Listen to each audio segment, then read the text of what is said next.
কেমন প্রেমিক ছিল নবী ওয়াইস করুনি শোনো তার জীবনী ভালো প্রেমে ততখানি জোরে জোরে সুবহানাল্লাহ আর জোরে হাইনা সুবহানাল্লাহ।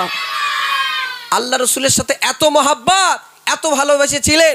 আল্লাহ রাসূলকে কখনো নিজের চোখে দেখেননি, কখনো ওয়াইস করুনি নিজের চোখে দেখেননি, শুধু শুনেছে যে কোনো এক যুদ্ধের ময়দানে আল্লাহ রসুলের একটা দাঁত মোবারক শহীদ হয়ে গেছে। ওয়াইস করুনি বাড়িতে এসে নিজের দাঁতগুলো ভাঙতে শুরু করেছে। আয় কচি মারপিট করছো কেন? নিজের দাঁতগুলো ভাঙতে শুরু করেছে। কেমন প্রেমিক ছিল একটুখানি মন দিয়ে শুনুন। আমার ঘরের যুবক ভাইরা তো বলে সকিনা তোমার জন্য আমি জান দিয়ে দেবো, বলে না কাজী? হ্যাঁ, আল্লাহ রসুলের জন্যে কেমন মোহাব্বত কেমন প্রেম করেছিল প্রিয় কবি লিখছি শুনুন। কেমন প্রেমিক ছিল নবীর ওয়াইস করুনি শোনো তার জীবনী ভালো প্রেমে ততখানি ও গো ভালো প্রেমে ততখানি। কেমন প্রেমিক ছিল নবীর ওয়াইস করুনি শোনো তার জীবনী ভালো প্রেমে ততখানি ও গো ভালো প্রেমে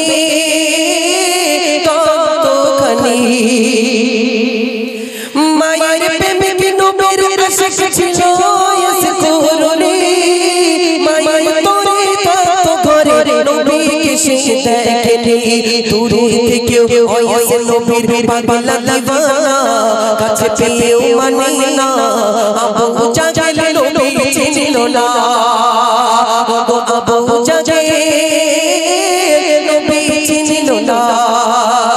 কেমন প্রেমিক ছিল নবীর ওয়াইস করুনি শোনো তার জীবনী ভালো প্রেমে ততখানি ও গো ভালো প্রেমে ততখানি। বলে নবী আমার দাবি শোনো আলী উম্মার আমি বিদায় নিলে ওয়াইস লে চুমা দেবে উপহার। আল্লাহ রাসূলের ইন্তেকালের সময় একজি তাহলে ওর জিজ্ঞেস করবি তাহলে একটু গান একজি বাড়ি গিয়ে গল্প করবে, এখানে গল্প করলে হবে? একদম চুপ করে শোনো। আল্লাহ রসুলের এত মহাব্বত করেছিল এত প্রেম করেছিল ওয়াইস করুনি।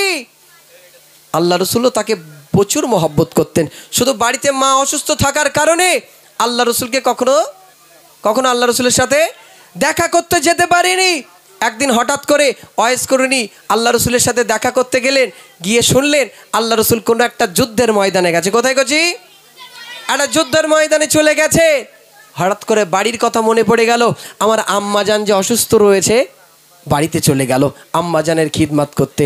আল্লাহ রসুল শুনেছিলেন আল্লাহ রসুল ইন্তেকালের সময় আল্লাহ রসুল বলছে হে আলী হে উমার, আমি যখন পৃথিবীর জমিন থেকে চলে যাব আমার এক প্রেমিক রয়েছে ওয়াইস করুনির সাথে যদি জীবনে দেখা হয় আমার গুনাহগার উম্মাতিদের কাছ থেকে একটু দোয়া নেবে, উম্মাতির জন্যে একটু দোয়া নেবে, আর আমার এই নিজের জুব্বা মোবারকটা ওয়াইস করুনিকে উপহার দেবে। একটু জোরে বলো না সুবহানাল্লাহ, আর জোরে বলো না সুবহানাল্লাহ।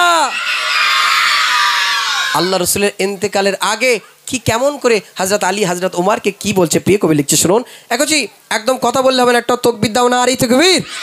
হ্যাঁ, একদম কথা বললে হবে না, চুপচাপ মেরে শোনো। দাও বলি নবী আমার দাবি শোনো আলী উমার আমি বিদায় নিলে ওয়াইস লে চুমা দিবে উপহার। বলি নবী আমার দাবি শোনো আলী উমার আমি বিদায় নিলে ওয়াইস লে চুমা দিবে উপহার। আর সবার তরে দোয়া নেবে আমার ঘোষণা বলে নবী মুস্তাফা ওয়াইসের দোয়া আল্লাহ ফেরাইলা ওয়াইসের দোয়া আল্লাহ ফেরাইলা। কেমন প্রেমিক ছিল নবীর ওয়াইস করুনি শোনো তার জীবনী ভালো প্রেমে ততখানি ও গো ভালো প্রেমে ততখানি।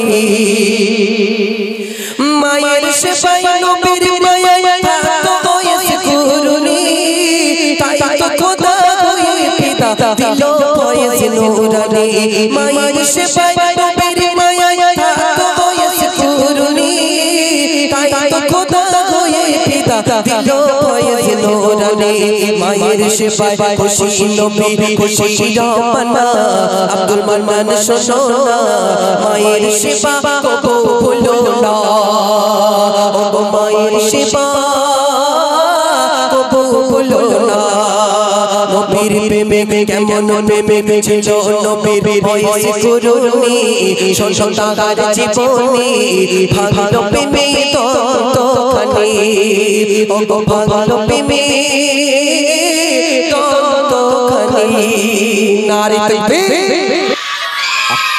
শুধু মাকে ভালোবাসার কারণে আল্লাহ রাসূলও তার প্রতি খুশি ছিল আমার আল্লাহ পাকও তার প্রতি খুশি ছিল একটু জোরে হোক না সুবহানাল্লাহ আল্লাহ রাসূল বলছে আলী উমর ওয়াইসের সাথে যদি দেখা হয় আমার গুনাহগার উম্মতের জন্য একটু দোয়া নেবে কারণ ওয়াইস দোয়া করলে ওয়াইস হাত তুললে আমার আল্লাহ পাক কখনো ফেরাবে না একটু জোরে বলো না সুবহানাল্লাহ তাহলে আমরা মাকে ভালোবাসবো ইনশাআল্লাহ ভাসবো ইনশাআল্লাহ আলহামদুলিল্লাহ একছি আমার শরীরটা খুব অসুস্থ তারপরে অনেক গজল শোনালাম খারাপ লাগছে হ্যাঁ আমি যখন